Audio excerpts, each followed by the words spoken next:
Good afternoon. Same. Do you have any questions? In the middle, in the table is the defender Dave Romney.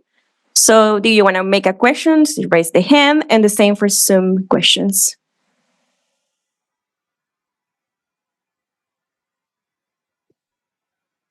Dave, we were just talking with Caleb about kind of this hectic start to the season, which you guys knew was coming, but 8 games in 26 days, it really is kind of just game recover, not a lot of training time. So how, as a group, are the players just kind of, how do you approach a stretch like this when you're kind of just trying to push through day after day to get to each game?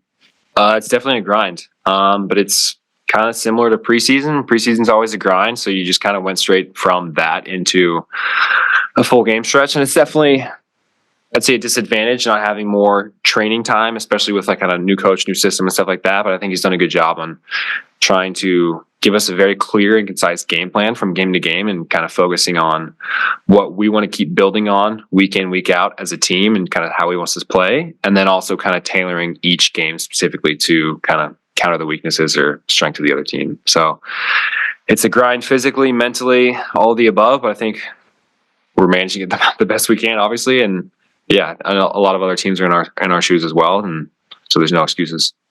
And I know you're one guy who's played in every game so far. You've had some different center back partners from game to game, but how seamless has that transition been for you playing alongside, whether it's Farrell, Kessler, Jonah from game to game? Yeah. I mean, it's easy because they're all quality center backs. They all have tons of minutes in quality in this league. So it's been very seamless just because playing next to really quality guys. And then Caleb also talked about the minor difference this series where the first leg is at home, which creates a little bit of a different consideration. So what's kind of the mindset going into tomorrow night's game, knowing it's that first leg and you have to set yourselves up ahead of going to Costa Rica? Yeah. I mean, my point of view is just clean sheet, eliminating the away goals for them. That'll give us a big advantage going down there. And then, yeah, obviously scoring some goals here because it's never easy to play in Central America and they're a good team. And I'm sure it'll be a hostile environment when we go down there. So just setting ourselves up as good as we can.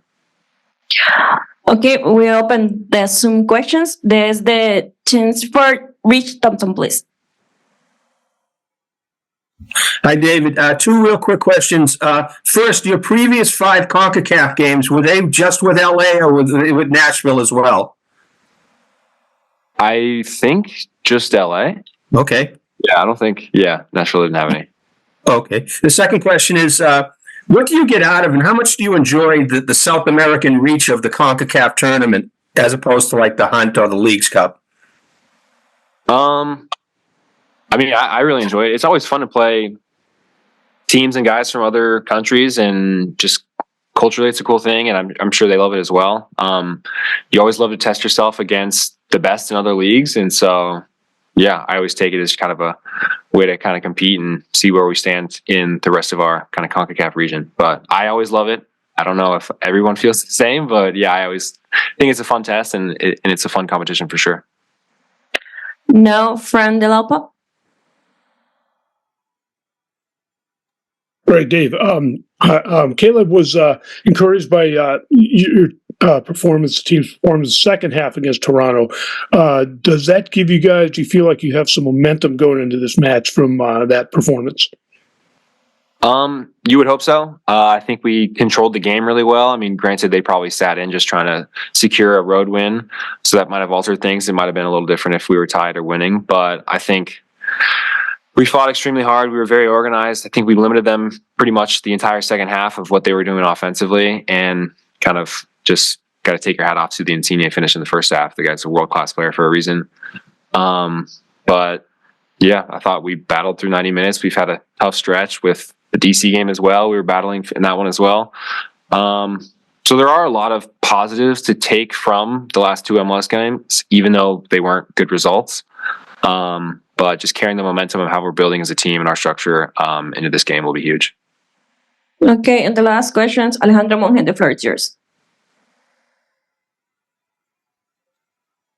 Hi, Dave. Alejandro Monge from ESPN in Costa Rica. You had Costa Rican teammates before in your career, like Giancarlo Gonzalez on LA Galaxy or Brandon Leal in Nashville. What players about Alajuelense do you think you have to be careful? What do you know about them? Ariel Lassiter as well. Let's see. I mean, all of them were extremely talented, very, very smart, technically gifted, and really good athletes. I mean, I can't say enough about Costa Rican players. You've seen it on the international level. Costa Rica's gone far into World Cups before, and it's a very, very talented country for the size that it is. So definitely not taking this lightly at all. We know they're a very, very good team, and excited to play them, honestly, because I've had 3 really good teammates as Costa Ricans. So thank you so much for your time and good luck tomorrow. Thank you. You're welcome. Thank you, guys.